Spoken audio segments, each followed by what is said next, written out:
Barrister Fuad, বক্তব্য দিলে দেশ উদ্ধার হয়ে যায় না, পারলে কাজ করে দেখান। যুদ্ধে যাবেন আমার সাথে, আসেন। এক সেনাপ্রধান, তাকে নিয়ে আপনার এত মাথা ব্যথা যে আপনি ঢালাভাবে সমস্ত সেনাবাহিনী সমস্ত কর্মকর্তা নিয়ে আপনি চাকর বাকর বলতেছেন। আপনি কি এমন জিনিস হয়ে গেছেন? এক খালি সোশ্যাল মিডিয়াতে ভাইরাল হয়ে আপনার এবি পার্টিতে যে কজন লোক হয় তার চেয়ে বেশি লোক ডিজে পার্টিতে হয়। আমি গ্যারান্টি দিয়ে বললাম, সোনাগা হোটেল বৃহস্পতিবার দিন ডিজে পার্টি হয়, সেখানে এর চেয়ে বেশি লোক হয়। যান খোঁজ না দেখেন। এবি পার্টি নিয়ে আসছেন আপনি। আমার এলাকায় আসেন, দেখেন আপনার আমার এলাকাতে এবি পার্টির অস্তিত্বই নেই। বাংলাদেশে কয়টা জায়গায় আপনার পার্টি আছে বলেন? সোশ্যাল মিডিয়া ছাড়া আপনাকে কোথায় কোন জায়গায় কি আছে? আপনার সাথে আমি ওপেন, আপনি কোন টপিকস নিয়ে আপনি একটা যে কোনো বইয়ের কোরআন শরীফে কোনো আয়াত তর্জমা করবেন, আপনার যদি ভালো করতে না পারি আমি ইসলাম ত্যাগ করব। সীমার বাইরে আপনি কথা বলবেন না। আপনি যথেষ্ট সীমা লঙ্ঘন করেছেন। আপনার কথা জুলুম হচ্ছে সেনাবাহিনীর প্রতি, সেনা কর্মকর্তাদের প্রতি আপনি মারাত্মক রকম জুলুম করছেন। স্টপ অল দিস ননসেন্স, এগুলো বন্ধ করেন আপনি। আমি যদি সত্যি কথা এই মুহূর্তে, আমার যদি সত্যি কথা, আমি যে পুলিশ অফিসার হইতাম বা কোনো থানার দায়িত্বে থাকতাম, আপনাকে ম্যানেজ করতাম। কারণ আপনি পরিস্থিতি খারাপ করছেন, আইন শৃঙ্খলা পরিণত অবস্থা অবনতি ঘটাচ্ছেন আপনি। বাংলাদেশের মানুষ আইন অনেকে জানে না বিধায় আপনারা এই কিছু আইনজীবীরা আপনারা কিছু সুযোগ নিতে পারছেন। আর বাংলাদেশের আবেগপ্রবণ জাতি, তাদের ধুমধাম কিছু কথা শুনলে, আওয়াজ টাওয়াজ শুনলে, একটু কিছু ইংরেজি ব্রিটিশ অ্যাকসেন্ট শুনলে তো আরো পাগল হয়ে যায়। এই জাতির সমস্যাটা হচ্ছে তাদের মন ছোট, যে কারণে তারা অনেক ক্ষেত্রে আপনাদের মতো মানুষ তাদেরকে মাতাল বানাইতে পারে বক্তব্যের মাধ্যমে। আমি তো দেখি না যে আপনার এই কোন ইম্প্যাক্টফুল কোনো কিছু আপনি করছেন। I never see. সুন্দর বক্তব্য দিচ্ছেন, সো হোয়াট? আপনার কন্ট্রিবিউশন কি আমার কন্ট্রিবিউশন কি ভাই? এই বাংলাদেশে গত 25 বছরে I have enough contribution I have. আপনার কি কন্ট্রিবিউশন বলেন? কয়টা রাত জেগেছিলেন? রাতের পর রাত জেগে আমরা অপারেশন করছি। আপনি কি করছেন? তত্ত্বাবধায়ক গভর্নমেন্ট আমলে চাইলে কোটি টাকা কামাই করতে পারতাম। এখনো তো আমরা ঋণ করে চলি। আপনার তো এত ননির পুতির মতো আমরা চলি না ভাই। দয়া করে আমার সেনা কর্মকর্তাদের কিনা তামাশাতে কথা না, আমার সেনাবাহিনীর কোন কর্মকর্তাকে নিয়ে কখনো আপনি চাকর বাকর এসব শব্দ বলবেন না। We are king commission officer, we are not bloody servant. আমরা সেবক, চাকর না। সেবক আর চাকরের মধ্যে পার্থক্য আছে। আমরা সেবক, দেশের জন্য জীবন দিতে পারি। আমরা দেশ সেবার জন্য নিজেদেরকে আত্মনিয়োগ করেছি। We are king commission officer. আমি ওয়ার্ল্ডের যেখানে যাব, যেখানে যে আমার র্যাঙ্কটা বলবো, আমি আই উইল গেট স্যালুট। এটা globally we are suppose to receive it. আপনি কে? হু আর ইউ? আপনি একজন ব্যারিস্টার বাংলাদেশের বাইরে আপনি কে? লন্ডনে যে একটু লাফালাফি করতে পারবেন আর, বাট আমি প্রোটোকল পাবো ওয়ার্ল্ডের সব জায়গায়। কারণ কি? আমি বলতে আমরা সব, বাংলাদেশ না ওয়ার্ল্ডের সব সেনা কর্মকর্তারা পাবো এটা। বিকজ আমাদের সেই কষ্ট আমরা করি, এটা আমাদের অর্জন। সম্মান করেন ভাই, মানুষকে অসম্মান করেন না। আমার কথা কষ্ট দিয়ে থাকলে আন্তরিকভাবে দুঃখিত। আমরা অতি আহত হয়েছি, অনেকগুলো অফিসার ক্ষত বিক্ষত হয়েছে, আমাদের আপনি অন্তরে আঘাত দিয়েছেন, সেজন্য এই কথাগুলো এইভাবে বলেছি। আমার এক্সপ্রেশন যদি অন্যরকম হয়ে থাকে সেজন্য আমি ক্ষমা প্রার্থী, কিন্তু আমার উদ্দেশ্য আপনাকে অসম্মান করা না। আমাদের সেনা কর্মকর্তাদেরকে সম্মান করুন। আমাদের সেনা প্রধানের বাইরে, তার আদেশের বাইরে আমরা সেনা কর্মকর্তারা যেতে পারেন না। আর সেনা কর্মকর্তারা যে ভূমিকা এই 5ই আগস্টে নিয়েছে, প্রত্যেকটা অফিসারের ফাঁসি হতো যদি আওয়ামী লীগ ক্ষমতা আসতো। আপনার কি হতো বলেন? আপনার কি হতো? আপনি একটা মামলা হলে জামিন নিয়ে দাঁড়া যেতেন। আর আমাদের কি হতো জানেন? আপনি সেনা আইন সম্পর্কে জানেন কিছু? 5ই আগস্টে এই যে আপনার জেনারেল মাইনুর এখন লেফটেন্যান্ট জেনারেল হয়েছে, আটকের জিওসি, তিনি চিটাঙ্গে যা কাজ করছেন, যদি আওয়ামী লীগ ক্ষমতা আসতো ওনার চাকরি যেত। লেফটেন্যান্ট জেনারেল তো পরের কথা। সাওয়ারডিবির জিওসি, ওনার তো কোর্ট মার্শালে ফাঁসি হইতো। এরকম অনেক সেনা কর্মকর্তা আছে, তারা যে ভূমিকা রেখেছে 5ই আগস্টের দিন, খালি আওয়ামী লীগ টিকে যেত, দেখতেন কি হতো।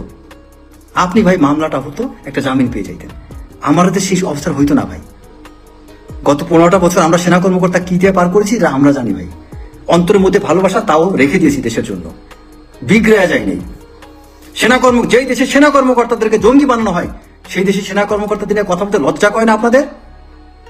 যে দেশে সেনা কর্মকর্তাদেরকে জঙ্গি নাটক বানায়, জঙ্গি বানানো হয়েছে আওয়ামী লীগের সময়, যে আওয়ামী লীগ সেনাবাহিনী মেরুদণ্ডটাকে তছনছ করে দেওয়ার জন্য এমন কোনো চেষ্টা নাই, করে নাই, তারপরে যে সেনাবাহিনী এতটুকু করতেছে ভাই, নফল নামাজ পড়েন, এটা শুকরিয়া। তারপরও সেনাবাহিনী এই অবস্থায়। আমাদের সেনাবাহিনী ধ্বংস করার পরিকল্পনা করা হয়েছিল, ধ্বংস হয়নি আলহামদুলিল্লাহ। এটা আল্লাহর রহমত ছিল, কারণ আমাদের অনেক সেনা কর্মকর্তা, দেশপ্রেমিক সেনা কর্মকর্তা আছে যাদের দোয়া আল্লাহ তাআলা কবুল করছে, যে কারণে আল্লাহ তাআলা সেনাবাহিনীকে ইন্ডিয়ার কাছে বিক্রি হইতে দেয়নি। সেনাবাহিনী গোলে পচে যায়নি, পচে গোলে শেষ হয়ে যাওয়ার কথা ছিল, সেনাবাহিনী পচে গলে যায়নি। এটি অনেক বেশি, এটি আমাদের ভাগ্যের বিষয়। সেনাবাহিনী এখন খুব ভালো অবস্থা না থাকুক, পচে যায়নি, এটাই ভাগ্যের বিষয়। কারণ শেখ হাসিনা তো এটাকে একটা পুরো ইন্ডিয়ান বাহিনী বানাতে চেয়েছিল, তাই তো হয় নাই ভাই। সেই সেনাবাহিনীতে এত এক্সপেকটেশন কেন রে ভাই? একটু এনকারেজ করেন, একটু এনকারেজ করেন। আর আপনি আপনার পলিটিক্যাল ভিশন নিয়ে ওইটার সাথে আপনি সেনাবাহিনীকে ব্যবহার করেন না। কারণ ইলেকশন না হইলে আপনার লাভ, আপনার ছোট ছোট দল যারা আছে না তাদের অনেক বেনিফিট। যারা পলিটিক্স বুঝে না তারা বুঝে না। আমি পলিটিক্যাল সায়েন্স নিয়ে পড়ছি, আমি বুঝি, কম বেশি পলিটিক্সের সাথে সম্পৃক্ত। So I understand what is your dream and what is the conspiracy behind your every speech and what is the strategical move or intent you have. I do understand that. আপনার strategic ইন্টেন্টটাকে একদিকে সফল করার জন্য আপনি আরেকটা দিকে ঢিল মাইরেন না। এটা হচ্ছে আপনার স্ট্র্যাটেজিক মুভ, উই আন্ডারস্ট্যান্ড। কারণ ইলেকশন না হইলে আপনাদের লাভ আছে, আপনার ছোট ছোট দলগুলো অনেক লাভ করতে পারবে। হ্যাঁ, আওয়ামী লীগ নিষিদ্ধ করার কথা বলতে পারেন, সেটা সেনাপ্রধানকে নিয়ে আপনারা বসেন, আলোচনা করেন, সেনাপ্রধানকে বলেন যে আওয়ামী লীগকে নিষিদ্ধ করেন, আওয়ামী লীগ নির্বাচন আসতে পারবে না। আলোচনার রাস্তা এখন খোলা আছে, বহুদিন পরে আছে এখনো। কিন্তু আপনারা এরকম গালিগালাজ করবেন কেন? কি সব কথাবার্তা আপনি বাজে শব্দ স্ল্যাং ইউজ করতেছেন। কিন্তু আপনি সেনাবাহিনীকে নিয়ে এত তীর্যক মন্তব্য কেন করেন? আপনি সেনাবাহিনী সম্পর্কে কতটুকু আপনার জ্ঞান আছে? আপনি বাংলাদেশে আপনার আপনার আপনার অবদান কি এবং আপনি কয়টা সেনাবাহিনী অবদান, কর্মকর্তার অবদান সম্পর্কে জানেন? আপনি তাদেরকে চাকর বাকর বলছেন। আপনি সেনাবাহিনী তো চাকর বাকর, তারা সেনাবাহিনী টাকা থাকেন কেন? আবার সেনাবাহিনীকে কেন বলেন তারা কেন ওইটা করছেন, তারা ওইটা করছে না কেন? তারপরে আপনি একজন আইন প্রণেতা হতে চান, আপনি বলেন যে সেনাবাহিনীকে আপনি বলেন তারা যে যুদ্ধ করবে। আপনি জানেন যুদ্ধ করার জন্য কি পলিসি? আপনার তো জানার কথা এটা। আপনার সেনাবাহিনী যে যুদ্ধে যাবে এটার জন্য সংসদে আইন প্রণেতাদের কিন্তু আইন পাশ করতে হয় এবং সরকারের কোন জায়গা থেকে নির্দেশ আদেশ আছে এটা তো আপনি জানেন। সেনাপ্রধান চাইলেই কিন্তু সে সেনাবাহিনীকে যুদ্ধে পাঠাইতে পারে না, এটা সেনাপ্রধানের এখতিয়ার নাই। সেটার জন্য কিন্তু সরকারকে সেই আদেশ দিতে হয়। সেনাবাহিনী তার কিসের আলোকে আপনি যুদ্ধ করতে যাবে? দেশে এখন যুদ্ধ না, এখন সেনাবাহিনী করবে আপনাকে এইড টু সিভিল পাওয়ার। শব্দটা কি? সিভিল অ্যাডমিনিস্ট্রেশনকে সেনাবাহিনী এইড করবে, সহযোগিতা করবে। সেখানে আপনার এইড টু সিভিল পাওয়ার আমি যদি চুপ থাকি, আমাকে ডিসি যা বলবে আমি তাই করবো, এর বাইরে কিন্তু আপনি অনেক কিছু আমাকে করাইতে পারেন না। সিভিল অ্যাডমিনিস্ট্রেশন আমার কাছে সাহায্য চাইবে, আমি সহযোগিতা করবো, কিন্তু তার বাইরে যে এই 5 আগস্ট সেনাবাহিনী আপনাকে হেল্প করেছে, আজকে আপনি কথা বলতে পারতেছেন। তখন কেন সেনাবাহিনী এই সুবিধা আপনি সেনাবাহিনীর কাছে নিয়েছেন? তখন তো বলতে পারেন নাই আপনার 5 আগস্ট আপনারা কেন এটা করতেছেন, বলেন। তখন আপনার জবাব আসে নাই কেন? যখন ক্যান্টনমেন্ট থেকে সেনাপ্রধান জেনারেল ওয়াকারুজ্জামান, যখন মির্জা ফখরুল ইসলাম আলমগীর আপনাদের মতো বিভিন্ন নেতাদের নিয়ে বঙ্গভবনে যান, তখন আপনারা পারছিলেন বঙ্গভবনে যেতে? তখন এই সেনাপ্রধানকে সবকিছু অর্গানাইজ করতে হয়েছে। আমি ওই সময় সাক্ষী। আমি নিজে 5 আগস্টের আগে জেনারেল ফজলে আকবর, জিজ্ঞেস করেন তাকে, আপনি তো রাজনীতি করেন যেহেতু, জেনারেল ফজলে আকবরের সাথে আমার তখন অন টু অন কথা হয় এবং উনি যখন সেনাপ্রধানের কাছে যান, এই সেনাপ্রধানের সাথে এই কমিউনিকেশনটা আমি করে দিয়েছিলাম। অবিশ্বাস করলে জেনারেল ফজলে আকবরকে জিজ্ঞেস করবেন। আমার মতো মেজর রেজা এই 3 আগস্ট 4 আগস্ট আমি মেজর রেজা জেনারেল ফজলে আকবরকে অনুরোধ করেছিলাম, স্যার আপনি সেনাপ্রধানের সাথে কথা বলেন, যোগাযোগ করেন, এই পলিটিশিয়ানটা অনেক কিছু করতে পারবে না। আমি মেজর রেজা বলেছিলাম, আমি রিপিট করে বলছি, 3 আগস্ট 4 আগস্ট আমার মোবাইলে এখনো প্রমাণ আছে। এবং এই জেনারেল ফজলে আকবর বিএনপি যিনি চেয়ারপারসনের অ্যাডভাইজার, তাকে জিজ্ঞেস করবেন আপনার সাথে 3 আগস্ট 4 আগস্ট মেজর রেজার কি কথা হয়েছিল। সেদিন জেনারেল ফজলে আকবর সাহেবকে আমি সেনাপ্রধানের মোবাইল নাম্বার, সেনাপ্রধানের পিএস ছিল তখন MA military adviser brigadier general Kamrul Hasan, তার নাম্বারটা আমি তাকে দিয়ে বলেছিলাম যে আপনি তাকে ফোন দেন, এবং তারপরে তিনি তাকে সেনাপ্রধানের অ্যাপয়েন্টমেন্ট ফিক্সড করে দেন। দেন সেনাপ্রধানের সাথে তিনি কথা বলেন। তারপরে ওই পরের দিন 5 তারিখে সেদিন এই সেনাপ্রধান তখন ফজলে আকবরকে বলেন, স্যার আপনি বিভিন্ন পলিটিক্যাল পার্টির প্রধান বা স্পোক্স পার্সনদেরকে ডাকেন। তখন এই ফজলে আকবর মির্জা ফখরুল ইসলাম আলমগীরকে খবর দেন। জোনায়েদ সাকি, তাকে আমি নিজে ফোন করে রেখেছিলাম, জিজ্ঞেস করেন তাকে, আপনি রাজনীতি করেন, জোনায়েদ সাকি জিজ্ঞেস করেন যে আপনার ওয়াইফকে এবং আপনাকে মেজর রেজা সাহেবকে খবর দিয়েছিল। আজকে বাধ্য হচ্ছে এত কথাই গোপন কনফিডেন্সিয়াল কথাগুলো বলতে। তখন আপনারা কোথায় ছিলেন? আমি মেজর রেজা যা করেছি 5 তারিখে, 3 তারিখে, 2 তারিখে, 16 তারিখে, 17 তারিখে, 18 তারিখে, আপনি ফুয়াত্তা করেন। আমি মাঠে ছিলাম, ঢাকা ইউনিভার্সিটির মাঠে ছিলাম, আপনি বক্তব্য দিয়েছেন, ভাইরাল হয়েছেন। আর আমি মাঠে ছিলাম সেদিন, আমার বাসার নিচে লেফটেন্যান্ট কর্নেল সরার ডিজে পাই পাঠিয়েছিল আমাকে ধরে নিয়ে যাওয়ার জন্য, এটা প্রমাণ আছে। আমাকে গাড়ি চাপা দিয়ে মেরে ফেলতে চলেছিল জিয়াউল আহসান, এটা ডিজে পাইয়ের কাছে প্রমাণ আছে, খোঁজ নিয়ে দেখেন। কোনোদিন তো বলতে আসি নাই, কারণ দেশ সেবার জন্য শপথ নিয়েছিলাম, দেশ সেবার জন্য কাজ করতেছি, এটা আমার দায়িত্ব। ফুটানি করা আমার কাজ না। আমরা সেনাবাহিনী গোপনে কাজ করে যাই ভাই, আমরা দেশ রক্ষার জন্য আমরা কাজ করে যাই নীরবে, নিভৃতে। আর আমরা যখন মাঠে আমরা নামি, তখন আমরা কে আওয়ামী লীগ কে বিএনপি এগুলো চিন্তা করি না, আমরা তখন দেশের কথা চিন্তা করি। কোন একটা যে আর সেনাবাহিনী হচ্ছে একটা অনম্যান শো, সেনাপ্রধান যা বলে সেনাবাহিনী তাই মানবে। যদি কোনো একটা ভুল থাকে, সেনাপ্রধান একা হয়তো কোনো একটা ভুল করতে পারে, তিনি অনেকগুলো ভালো কাজ করছেন, একটা দুটো ভুল থাকতে পারে, কিন্তু সেনাবাহিনীকে আপনি চাকর বাকর বলতে পারেন না। সেনাবাহিনী চাকর বাকর না। আপনি যেই তুচ্ছাত্মক শব্দ ব্যবহার করছেন সেনাবাহিনী সম্পর্কে, এটা খুবই আপত্তিকর, খুবই আপত্তিকর। ফুয়াদ সাহেব, আপনি এইভাবে আমাদেরকে আপনি আহত করে কথা বলতে পারেন না। আপনি তো ধর্ম পালন করেন, আমি যতদূর জানি আপনি ধার্মিক মানুষ, তাহলে এইভাবে একটা বাহিনীকে নিয়ে এইভাবে তুচ্ছাত্মক ভাবে কথা বলবেন কেন? আপনি সেনাবাহিনীর আজকে প্রত্যেকটা সেনা সদস্য যে পরিমাণে কষ্ট করছে আমি জানি। আমি 4-5টা ব্যাটালিয়নে চাকরি করেছি, আমার ব্যাটালিয়নের সৈনিকদেরকে আমি দেখেছি কি কষ্ট করেছে। 5 তারিখে, 6 তারিখে, 7 তারিখে উত্তরা, মোহাম্মদপুর, মিরপুর, ভাষানটেক অনেক মানুষ আমাকে ফেসবুকে আমাকে ফোন দিয়েছে, তাদের প্রত্যেককে রেসপন্স করেছি। আপনি কয়জনকে হেল্প করেছেন ভাই আপনার জীবনে? বক্তব্য দেন। আমি রেজা কতজনকে হেল্প করছি আপনি জানেন? এই 5ই আগস্টের পরে কতজনকে উপকার করেছি জানেন না ভাই? আপনি ফুয়াদ সাহেব আমার কাছে ফোন করে উপকার চাইলে আমিও আপনার জন্য দৌড়ে যেতাম। ভাই আমরা হচ্ছে ওই রকম, আমাদেরকে কেউ সাহায্য চাইলে পারি না পারে আগে যাই, কাজ করতে যাই 10টা ভুল হতে পারে ভাই, 100টা কাজ করলে 10টা ভুল হতে পারে, কিন্তু আমরা কাজ করি, we work, we are not getting viral. আমরা ভাইরাল হওয়ার জন্য মুখরোচক বক্তব্য দিয়ে বেড়াই না ভাই। আপনি যেভাবে আপনি ঢালাওভাবে আপনি সেনাবাহিনীকে বক্তব্য দিচ্ছেন, সেনাবাহিনী পুরো ক্লোজ করে দেন, বাদ দিয়ে দেন না, দেখি না দেশ চালান। সেনাবাহিনী আজকে থেকে বাদ, পারবেন চালাইতে? সেনাবাহিনী একদম সেনাবাহিনীর যা করার কথা তাই করবে। সেনাবাহিনী ব্যারাকে থাকবে, সেনাবাহিনী আজকে ট্রেনিং এ পাঠিয়ে দিবে, যেন ওয়াকার সমস্ত সেনা সদস্যকে আজকে ব্যারাকে পাঠিয়ে দিবে। আর কয়েকদিন পরে সামার কালেকটিভ শুরু হয়ে যাবে। সামার কালেকটিভের এখন প্রস্তুতি গ্রহণ করুক, উনি প্রত্যেকটা ব্যাটালিয়নে কোম্পানি ট্রেনিং এর কাজ শুরু করে দেব, ফুল সেনাবাহিনী ব্যারাকে যাক, দেখি আপনি দেশ চালান না, কি করতে পারেন? আপনার হাত কি মুরাদ আছে ঠেকান না। আপনি আওয়ামী লীগের সময় তো বক্তব্য দিচ্ছেন, কি করতে পারছেন? কি উল্টাইতে পারছেন? আপনার বক্তব্য কি হয়েছে? বাংলাদেশ কি উদ্ধার করছেন আপনার এক বক্তব্যের মাধ্যমে? বলেন। সুন্দর বক্তব্য দিয়েছেন, ভাইরাল হয়েছেন, আপনার বক্তব্যে আমিও ফ্যান, সো হোয়াট? এতে কি উন্নতি হয়েছে? দেশটা কি বদলাইতে পারছেন আপনি? ইম্প্যাক্টফুল কি করছেন? মার্কেটিং একটা শব্দ আছে, ইম্প্যাক্টফুল। আপনি যতই বক্তব্য দেন, যতই অ্যাডভার্টাইজমেন্ট দেন, আপনার ইম্প্যাক্ট কি ছিল বাংলাদেশের প্রতি? আপনার কোন কাজটা বাংলাদেশে কি ইম্প্যাক্ট আনছে বলেন? ইম্প্যাক্ট হচ্ছে জেনারেল ওয়াকারের রোল, যেই রোলটা আজকে ইকবাল করিম ভুঁইয়ার মতো একটা চমৎকার সেনাপ্রধান নিতে পারেননি বিধায় তিনি আজকে বিতর্কিত হচ্ছেন। ভদ্রলোক আজকে একটা ফেসবুক পোস্ট দিয়ে ক্লারিফিকেশন দিচ্ছেন, যেন ইকবাল করিম ভুঁইয়ার মতো একটা মানুষকে এই যে ক্লারিফিকেশন দিতে হবে, এটি আমার কাছে খারাপ লাগে, কারণ হি হচ্ছে really he was one of the finest general, but একটা ভূমিকা নিতে পারেননি। সে 2014 সালে 15 সালে ইকবাল করিম ভুঁইয়া একটা ভূমিকা নিতে পারেননি বিধায়, সিদ্ধান্ত নিতে পারেননি বিধায় আজকে তিনি ভিলেন। কিন্তু জেনারেল ইকবাল করিম ভুঁইয়া, এটা সত্য, অনেক জেনারেল অনেক ভালো একজন অফিসার, একটা সিদ্ধান্তের কারণে লোকটা আজকে ভিলেন হয়ে গিয়েছে। এবং একটা বক্তব্যের কারণে আজকে উনি বলেছিলেন রাওয়ার, সেও কিন্তু এই আন্দোলনের জন্য বলেছিল এনাফি জনাব, এই শব্দটা অন্য জেনারেল নিতে পারেন, জেনারেল ইকবাল করিম ভুঁইয়া বলেছিল। কিন্তু তিনি একটা বক্তব্য দিয়েছিলেন যে সেনাবাহিনী ব্যারাকে ফেরত যাক, এই কথাটার কারণে আমরা সেনাবাহিনী কর্মকর্তারা এটা পছন্দ করি নাই। কিন্তু তারপর তো জেনারেল ইকবাল করিম ভুঁইয়ার ভূমিকা ছিল।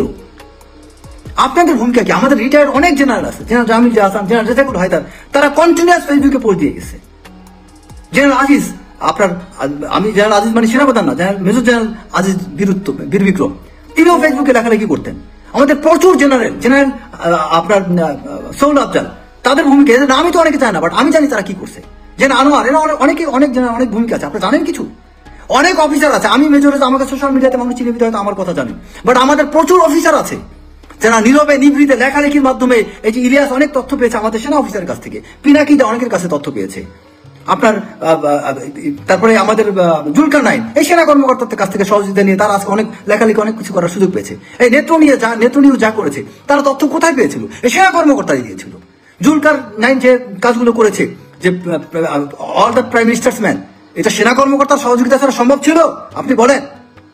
ঘুম নিয়ে বাংলাদেশে কোন সিভিল লোক পার্সোনালিটিকে এক্সপোজ করতে, it was military officer general Hasin, military অফিসাররা এটাকে এক্সপোজ করেছিল। গুমের ঘটনা, বাংলাদেশের অনেকগুলো ঘটনা সেনা অফিসাররা করেছে, আপনার মতো ব্যারিস্টার ফুয়াদরা করেনি। যেটা আপনারা যেমন আপনার ওই যে আমাদের কোর্ট মার্শাল হয়, আমি নিজে ডিফেন্ডিং অফিসার ছিলাম এবং কয়েক ডিফেন্সিভ অফিসার যে কয়টা ছিলাম তার মধ্যে অধিকাংশ কেস আমি জয়লাভ করছি। ডিফেন্ডিং অফিসার দায়িত্ব হচ্ছে একটা মানুষের বিরুদ্ধে যে কোর্ট মার্শাল হয় তখন তাকে সেভ করা, আর যিনি প্রসিকিউটর থাকেন তার দায়িত্ব হচ্ছে আর্মির পক্ষে তাকে ফাঁসানো। সো আমি প্রসিকিউটর হিসেবে কাজ করছি, ডিফেন্ডিং অফিসার হিসেবে কাজ করছি, কারণ আমরা মিলিটারি অফিসাররা manual of military law MBML এটা নিয়ে পড়াশোনা করা, আমরাও আইন কিছুটা জানি ভাই। প্রত্যেকটা সেনা কর্মকর্তাকে সব লাইনে ট্রেন করা হয়। আমরা ল নিয়েও পড়াশোনা করি, আমরা মার্কেটিং এর কাজও জানি। আপনি ক্যান্টিনের কথা বলবেন, প্রত্যেকটা বাংলাদেশ না ওয়ার্ল্ডের সমস্ত কান্ট্রিতে ক্যান্টিন থাকে। ক্যান্টিন মানে সেনা ক্যান্টনমেন্টের তাদের ব্যবহার্য জিনিসপত্রের জন্য, এটা বিজনেসের জন্য না। আর আপনি সেনা কল্যাণ যেটা দেখেন এটা রিটায়ার্ড অফিসাররা চালায়, না জেনে আর্মিকে নিয়ে কথা বলবেন না। হ্যাঁ, কিছু কিছু কাজ একটু বাড়াবাড়ি হতে পারে, সেটার জন্য তো আপনি ঢালাও ভাবে এটা করে, এবং সেই বাড়াবাড়িগুলো এই শেখ হাসিনার কারণে হয়েছে। শেখ হাসিনা ঢালাভাবে সেনাবাহিনীকে বিভিন্ন কাজে ইনগেজ করতে চেয়েছে, ভারত চেয়েছে সেনাবাহিনীকে আজে বাজে জায়গায় ইনগেজ করতে, বাট আমরা সেনাবাহিনী নিজেরা তো এটা চাইনি। আজকে আপনারা অনেক কিছু করতে পারতেছেন, খোঁজ নিয়ে দেখেন সেনাবাহিনীর ভূমিকাটা কি ভাই। আজকে রাস্তাঘাট কোথায় সেনাবাহিনীর অবদান নেই বলেন? বড় বড় প্রজেক্টগুলো বাংলাদেশ সরকার কেন সেনাবাহিনীকে দেয়? সততার কারণে দেয়। একটা চুরি করলে ওটা নিয়ে খুব লাফালাফি করেন। আরেকটা কথা লাস্টে বলি, সেনা কর্মকর্তাদের করাপশন নিয়ে এত কথা কেন হয় জানেন? আমরা একজন সেনা কর্মকর্তা সৎ হলে আরেকজন অসততা সহ্য করতে পারি না, তাই আমাদের সেনা কর্মকর্তাদের খারাপ দিকটা খুব দ্রুত ফ্লাশ হয়ে যায়। আর যারা বেশ আপনার ওই আদার ডিপার্টমেন্টে যারা আছে, ব্যুরোক্র্যাটস, সিভিল অ্যাডমিনিস্ট্রেশনে, তারা অধিকাংশ করাপশনের সাথে জড়িত। তারা মনে করে আমি যদি ওর চুরি নিয়ে কথা বলি ও আমারটা বলে ফেলবে, এই জন্য সবাই মিউচুয়ালি চুপ থাকে। আর আমরা সেনা কর্মকর্তারা আমরা মিউচুয়ালি চুপ থাকি না। কারণ কি? আমি জিয়াউল আহসানকে নিয়ে কথা বলি কারণ আমি তার মতো অন্যায় করি নাই। আমি আরেকজন করাপ্টেড অফিসারকে নিয়ে কথা বলি কারণ আমি করাপ্টেড ছিলাম না। যদি আমি করাপশন করতাম আরেকজনকে নিয়ে আমি কথা বলতে পারতাম না ভাই। সো আমাদের ওই যে আমরা পরস্পর, আমরা ব্রিগেডিয়ার হাসান নাসির, তিনি একটা সৎ অফিসার ছিলেন, তাই হয়তো অনেক ক্ষোভ নিয়ে অনেক অন্য অফিসার কিনে উনি অনেক কথা বলেন। তার মানে কি সব অফিসারকে উনি খারাপ বলেন না? এইটা আমাদের গুড সাইন যে আমাদের একটা অফিসার বদমাশ থাকলে আমরা তার কথা বলি, কজ আমাদের ভিতরে ভালোর সংখ্যা অনেক বেশি, আর আপনাদের ভিতরে খারাপের সংখ্যা এত বেশি যে একটা খারাপ আরেকটাকে খারাপ বলতে পারে না। একটাকে খারাপ বললে ওই আরেকটাও তখন তারে খারাপ বলবে। সবাই খারাপ হওয়ার কারণে, সবাই বলতে মানে মেজরিটি, মোর দেন 90% করাপ্টেড থাকে, যে কারণে কেউ কাউকে দেখবেন খারাপ কথা বলে না। পুলিশ বলেন, ওই যে সিভিল অ্যাডমিনিস্ট্রেশন বলেন, কেউ কাউকে দেখবেন হাজার চুরি করলে কিছু বলে না। কারণ কি? তারা জানে আমি যে আরেকজনের কথা বলবো আমার তো পেছনে ময়লা আছে। বাট আমরা সেনা অফিসারের কথা বলি, কারণ কি? আমাদের মেজরিটি অনেস্ট, আমাদের মেজরিটি দক্ষ। একটা সেনাবাহিনীতে একটা অফিসারকে কি পরিমাণে ট্রেনিং করতে হয়, একটা অফিসার মেজর র্যাঙ্ক পড়তে পড়তে যতগুলো প্রশিক্ষণ করা হয়, আপনার মতো 2-4টা ব্যারিস্টারি ডিগ্রি এতে হয়ে যায় ভাই। আমি এক জুনিয়র অফিসার কমান্ড স্টাফ করছি, যা পড়াশোনা করছি ওই পড়াশোনা এফোর্ট দিলে আপনার মতো 4টা ব্যারিস্টারি ডিগ্রি আমি অর্জন করতে পারতাম। আমাদের সাথে যারা ইউনিভার্সিটিতে ডিগ্রি পড়াশোনা করে তারা দেখেছে আমরা সেনা অফিসারের পড়াশোনায় কেমন।